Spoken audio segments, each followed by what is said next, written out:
नमस्कार दोस्तों, स्वागत है आपका अपने YouTube चैनल में। आज हम जो विश्व में एक विवाद चल रहा है, रशिया यूक्रेन विवाद, उसको लेकर आए हैं। उसके बारे में बात करते हैं क्योंकि समाचार पत्रों में और मीडिया में एक बहुत बड़े संकट के रूप में इसको पेश किया जा रहा है और ये तक कहा जाता है कि विश्व युद्ध होने वाला है, ये होने वाला है। यानी बहुत बढ़ा चढ़ा के पेश किया जा रहा है। हालांकि ये बहुत बहुत छोटा विवाद भी नहीं है, क्योंकि इसमें सुपर पावर इन्वॉल्व है, यानी महाशक्तियाँ इन्वॉल्व है।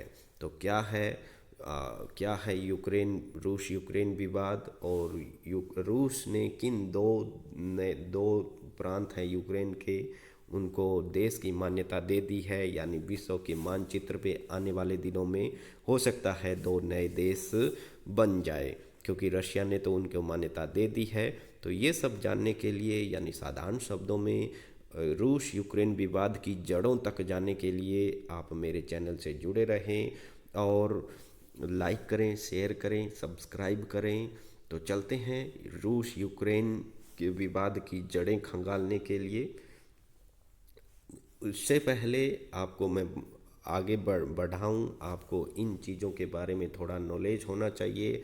ये NATO, USSR, Warsaw, cold war, socialism और लिबरलिज्म, ये सब क्या चीज़ें हैं, ये कुछ शब्दावली है। यदि आप इनको नहीं समझते हो तो आप इसके विवाद को भी नहीं समझ पाओगे। तो थोड़ा थोड़ा मैं आपको इनके बारे में बताता हूँ। सोशलिज्म, जिसको समाजवाद कहा जाता है, जो रूस जिसको फॉलो करता है। लिबरलिज्म, जिसको उदारवाद कहा जाता है, और जिसको नाटो और यानी यूरोप के देश और अमेरिका जैसे देश हैं वो फॉलो करते हैं।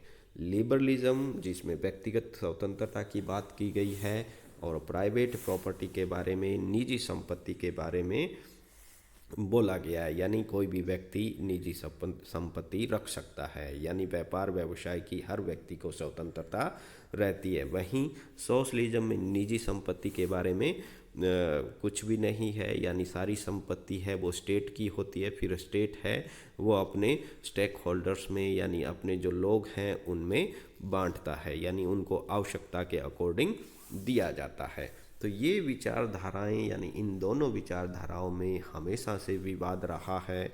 यानी लिबरलिज्म और सोशलिज्म में हमेशा से विवाद रहा है। सोशलिज्म जब यूँ माने कि 1917 में रशिया में समाजवादी क्रांति होती है, तो वहाँ पर मार्क्सवाद की स्थापना, मार्क्सवाद सोशलिज्म का ये एक रूप है। कार्ल मार्क्स ने इसके बारे में लिखा था, इसलिए इसको मार्क्सवाद कहा जाता है। तो मार्क्सवादी क्रांति भी इसको बोलते हैं। तो मार्क्सवादी क्रांति हुई 1917 में। तब 1917 में आप यूँ कहें कि सोवियत सोशलिस्ट रिपब्लिक एक जो संगठन बना, रूस और कुछ 14 देश और थे इसमें, टोटल 15 देशों ने एक संगठन बनाया, यूएसएसआर। लगभग 1922 की ये बात है। यानी 1917 में क्रांति हुई और फिर रूस और उसके सहयोगी जो समाजवाद को मानते थे, उन्होंने यूएसएसआर की स्थापना की। और मैं बता दूं कि यूएसएसआर में, यूनियन सोशलिस्ट सोवियत रिपब्लिक में, यूक्रेन भी एक सदस्य देश रहा था। यानी यूक्रेन भी उन 15 देशों में शामिल था, जिसमें रूस जैसे देश थे। कौन कौन से थे वो हम आगे देखेंगे। तो ये यूएसएसआर सोशलिज्म को अपनाता है, नाटो लिबरलिज्म को अपनाता है। तो जब थोड़ा सा हम इतिहास में चलते हैं, आपको पता है सेकेंड वर्ल्ड वार 1939 में शुरू हुआ था, जिसको यूएसएसआर और जो अमेरिका, फ्रांस, इंग्लैंड जैसे यूरोपियन देशों ने साथ मिलकर लड़ा था, जर्मनी के अगेंस्ट लड़ा था। तो जर्मनी के अगेंस्ट सेकेंड वर्ल्ड वार है, उसमें यूएसएसआर भी शामिल था और अमेरिका और ये भी शामिल थे। लेकिन जैसे जैसे विश्व युद्ध ख़त्म होने को आया, तब अमेरिका ने जापान पे हीरो के जो जापान के जो हिरोशिमा नागासाकी थे उस पे परमाणु बमों का यूज किया। और यूएसएसआर ने आरोप लगाया कि अमेरिका ने हमें इसके बारे में नहीं बताया था। हालांकि यूएसएसआर और अमेरिका दोनों एंटी थे, क्योंकि दोनों की विचारधाराएं अलग थी। हालांकि दोनों एक दूसरे को शक की नज़र से देखते थे, लेकिन जब परमाणु बमों की बात आई तब ये विवाद, या यूं कहें कि इनके मतभेद हैं, वो ज़्यादा बढ़ गए। और तभी से शुरू होता है कोल्ड वार का समय। यानी कोल्ड वार शुरू, जैसे ही विश्व युद्ध समाप्त होता है, सेकेंड वर्ल्ड वार समाप्त होता है, तो यूएसएसआर और अमेरिका में एक कोल्ड वार शुरू हो जाता है। कोल्ड वार का मतलब ठंडा ठंडा युद्ध, यानी जो युद्ध तो नहीं था लेकिन युद्ध का सा माहौल हमेशा बना रहा। एक दूसरे ने अपनी ताकत बढ़ाई, एक दूसरे ने परमाणु हथियार बढ़ाए और कागज़ों से युद्ध लड़ा गया, यानी कागज़ पेपरबाजी होती रही, एक दूसरे पे आरोप लगाए। विश्व है वो एक सहमा हुआ सा रहा कि पता नहीं कब दोनों में तीसरा विश्व युद्ध छिड़ जाए, लेकिन तीसरा विश्व युद्ध नहीं छिड़ा। ये घटना यानी 1945 से लेकर लगभग 1991 तक होती रही। एक दूसरे पर आरोप प्रत्यारोप लगते रहे और ये लगा कि हम कभी भी युद्ध हो सकता है। 1991 में आते आते यूएसएसआर था वो कोलैप्स कर गया यानी ख़त्म हो गया। तो ये जो कोल्ड वार चल रहा था तब यूएसएसआर ने एक वार्सो पैक्ट किया था, 1955 की ये बात है। और जो अमेरिका था उसने नाटो बनाया था। वर्तमान में लगभग 27 के करीब इसके देश हैं। तो वार्सो 1955 में बना, नाटो 1949 में बना। नॉर्थ अटलांटिक ट्रीटी ऑर्गेनाइजेशंस इसको कहा जाता है। और इसको काउंटर करने के लिए रूस और उसके सहयोगी देशों ने वार्सा पैक्ट किया था। वार्सा पैक्ट किया तो इन दोनों संगठनों के बीच में कोल्ड वार चला। आप समझ ही गए हैं। वार्सा यूएसएसआर से जुड़ा था, नाटो लिबरलिज्म वाले अमेरिका यूएसए और उसके सहयोगी देश जिसमें फ्रांस, जर्मनी, जापान भी उनमें उसी में शामिल था, ब्रिटेन, ये सारे थे। तो अब क्या है कि यूएसएसआर का जो वार्सा था वो 1991 में ख़त्म हो गया। उसके ख़त्म होते ही यूएसएसआर के जितने भी देश थे, यूक्रेन जैसे, वो कजाकिस्तान, किर्गिस्तान, वो धीरे धीरे यूएसएसआर को छोड़ गए। और बाद में सिर्फ एक देश बचा, रशिया, यानी यूएसएसआर का उत्तराधिकारी रशिया बना। तो इन दोनों के बीच में जो जंग थी उसमें वार्सा ख़त्म हुआ, लेकिन नाटो अब भी है। नाटो अपना विस्तार कर रहा है, यानी इसमें सारे देश जुड़ रहे हैं और ये विस्तार पोलैंड तक हो गया है। और यूक्रेन है वो भी ऐसी संभावना है कि नाटो में जा सकता है। तो इसी का विरोध है वो रशिया कर रहा है। थोड़ा सा मैप के बारे में मैप से इसको समझने की कोशिश करते हैं। ये रशिया का पार्ट है, या ये रशिया का मैप है, रशिया है। और इधर ये यूक्रेन है। ये कजाकिस्तान, मंगोलिया, चाइना, स्वीडन और फिनलैंड, और इधर ये ब्लैक सी है ये। और तो अब थोड़ा आगे चलते हैं। ये मैं आपको यूक्रेन का मैप समझाता हूँ। ये ये यूक्रेन का मैप है जिसके इधर पोलैंड है जहाँ तक नाटो अपना विस्तार कर रहा है। ये रोमानिया है, ये बेलारूस है जो रूस के समर्थन में है, और ये सारा है ये रशिया है। और ये जो डोनेस्टक्स और लुहांस है जिसको हाल ही में रशिया ने स्वतंत्र राज्यों का दर्जा दिया है, जो यूक्रेन के प्रांत थे जिनको रशिया ने स्वतंत्र राज्यों का दर्जा दे दिया है। तो थोड़ा सा इनको दोनों को मिला के दिखाता हूँ आपको कि ये रशिया है और ये यूक्रेन है। ये यहाँ इनकी सीमाएं मिल रही है। तो नाटो इधर से विस्तार कर रहा है जो हमेशा रशिया का एंटी रहा है। यहाँ नाटो आ गया है और रशिया रशिया चाहता है कि कभी भी यूक्रेन है वो नाटो में शामिल न हो, क्योंकि कोई भी राष्ट्र ये नहीं चाहेगा कि उसका जो विरोधी संगठन है या विरोधी है उसके, वो उसकी सीमा पे आके दस्तक दें, क्योंकि उससे रशिया पे एक प्रेशर बन जाएगा। तो यूक्रेन को एक बफर राष्ट्र के रूप में चाहता है और वहीं यूक्रेन है वो नाटो की ओर जा रहा है। तो इसलिए रशिया चाहता है या तो इस पे कब्जा कर लिया जाए या फिर नाटो है ये कहे कि हम यूक्रेन को आने वाले बहुत से सालों में या कभी भी नाटो में यूक्रेन को शामिल नहीं करेंगे। तो ये डिमांड है रशिया की। हालांकि यूक्रेन इसमें जाना चाहता है, नाटो इसको स्वीकार नहीं कर रहा है। इस वजह से ये हालात हैं वो बने हुए हैं। तो रशिया ने क्या किया? रशिया ने किया कि या तो यूक्रेन नाटो में न जाए, यदि नाटो में फिर भी जाने की कोशिश करता है तो रशिया ने इसके यानी रशिया और यूक्रेन के बीच में रशिया ने दो ऐसे प्रांत थे यूक्रेन को, उसको स्वतंत्र कर दिया। इधर क्रीमिया है वो रशिया के फेवर में ही है। जॉर्जिया जिसको बहुत साल पहले रशिया ने अपने अंदर मिला लिया था। तो एक तरह से एक बफर लाइन बनाना चाहता है एक स्वतंत्र राज्यों की, यूक्रेन और रशिया अपने के बीच में रशिया।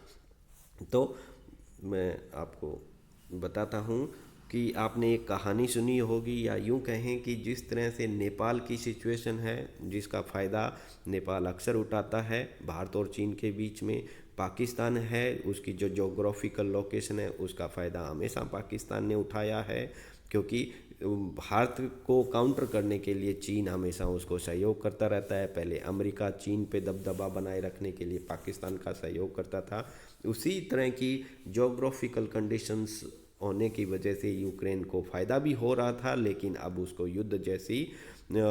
भयंकर युद्ध जैसी विभत्सका भी झेलनी पड़ सकती है। तो इन यानी हर राष्ट्र के ज्योग्राफिकल लोकेशन के फ़ायदे भी हैं और नुकसान भी है। आपने एक कहानी सुनी ही होगी कि एक राजा था जिसे उसके देश से निकाल दिया गया। उसने सेना इकट्ठी की और बार बार अपना राज्य छीनने की कोशिश करता था, लेकिन वो हर बार हार जाता था। एक दिन वो भूखा प्यासा एक झोंपड़ी में गया जहाँ एक बुढ़िया थी। उस बुढ़िया ने उसको खाने के लिए खीर दी और जैसे भूख के मारे राजा ने उसके खीर की जो थाली थी उसके बीच में हाथ डाल दिया और उसका हाथ जल गया। तब बुढ़िया ने कहा कि बेटा ऐसे नहीं करते, पहले किनारों से खाना शुरू करो और फिर बीच तक पहुँचो। तो इससे उस राजा को शिक्षा मिली और उसने पहले उस स्टेट में ऐसे अपना जो स्टेट था उसको किनारे से तोड़ना शुरू किया और फिर बीच तक पहुंच गया। तो हो सकता है रूस भी ऐसा ही सोच रहा हो कि यूक्रेन को कीव तक पहुंचने तक, यूक्रेन की जो राजधानी है वहाँ तक पहुँचने से पहले मैं इसके किनारों को तोड़ना शुरू कर देता हूँ। इसी वजह से उसने लोहान्स और डोनेस्टक्स को एक स्वतंत्र देश बना दिया और आने वाले दिनों में हो सकता है वो इन दोनों को अपने अंदर मिला ले और फिर धीरे धीरे पोलैंड कीव तक पहुंच जाए, यानी यूक्रेन को भी अपने अंदर मिला ले। एक संभावना तो ये होती है क्योंकि यूएसएसआर का प्रतिनिधि अपने आप को मानता है, जिसको आप समझ ही गए हैं, और प्रतिनिधि होने के नाते ये कहता है कि अखंड रशिया की स्थापना की जाए, यानी उसके जितने भी सहयोगी राष्ट्र थे यानी जो संगठन था उसको वापस जीवित किया जाए।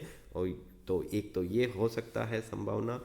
दूसरा हो सकता है कि अब रूस को लगता है कि वो यूक्रेन को नहीं हड़प सकता, तो इससे अच्छा है एक बफर राज्यों की या अपने सहयोगियों की एक लाइन वो यहाँ बना दे, ताकि नाटो जो बढ़ रहा है धीरे धीरे इसकी ओर, उसको यहाँ पहुँचने से पहले यहीं रोका जा सके और ये बफर स्टेट हैं वो बीच में एक बाउंड्री बाल का काम करे। तो ये दो संभावनाएं हैं जिसको रूस है वो बनाना चाहता है। तो एक तो धीरे धीरे इसको हड़प हड़प भी सकता है, दूसरा एक बफर लाइन भी बना सकता है, जैसे नेपाल एक बफर स्टेट की रूप में काम कर रहा है। तो आपको ये भी बात समझ में आ गया होगा।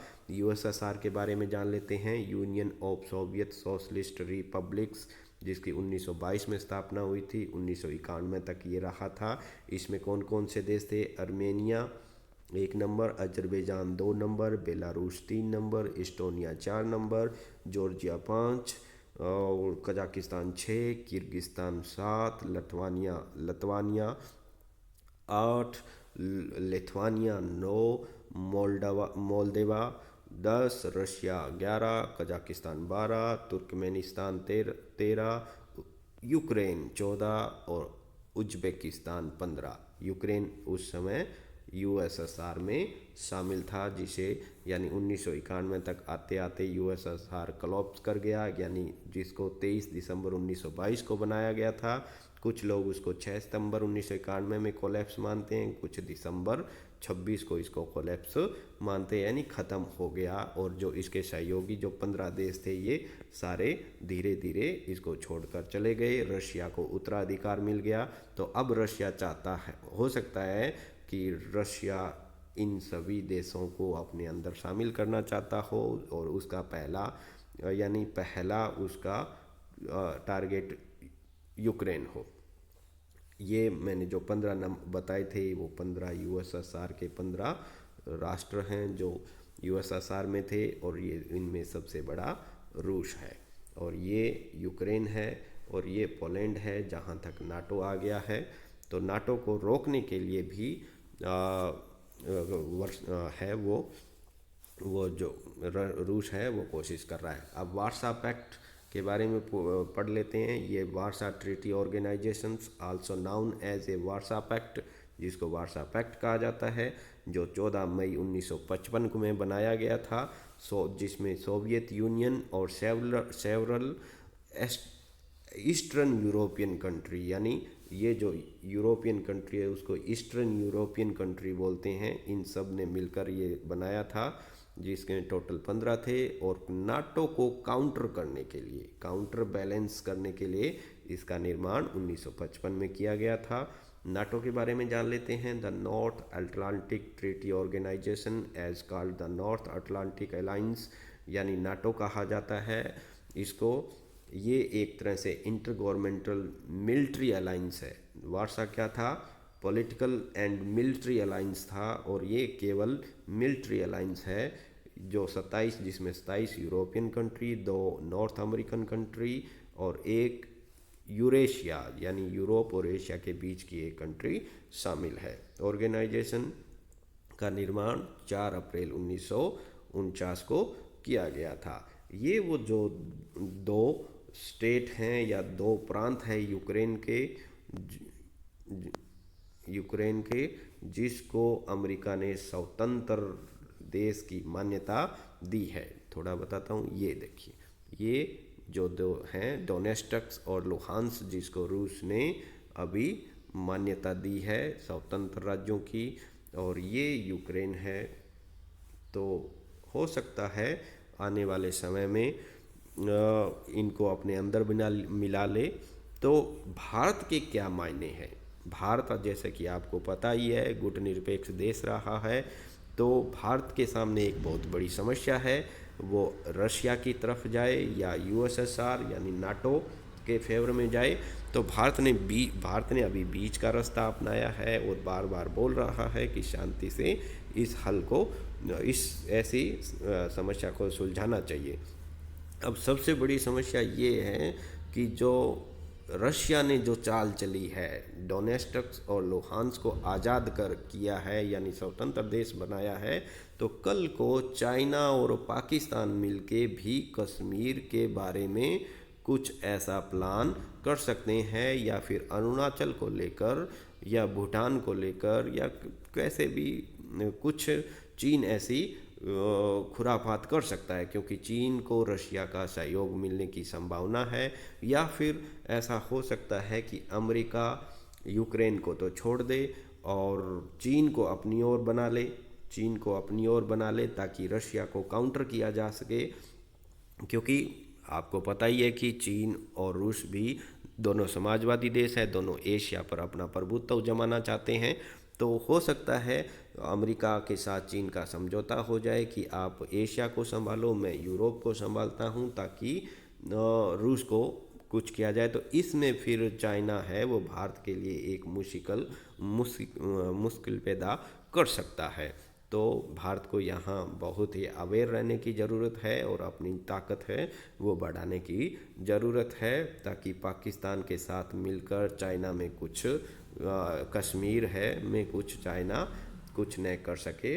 तो ये था यूक्रेन रशिया विवाद। आप समझ चुके होंगे नाटो के बारे में, जिसको लेकर ये विवाद है, जिसका जो प्रसार है उसको रोकने की कोशिश में यूक्रेन यूक्रेन को एक युद्ध झेलना पड़ सकता है। हालांकि उसके टुकड़े तो कर दिए गए हैं। अब देखो इनके जो दो देश स्वतंत्र बनाए हैं उनको हो सकता है आने वाले दिनों में चीन भी मान्यता दे दे और दो राष्ट्र बन जाए।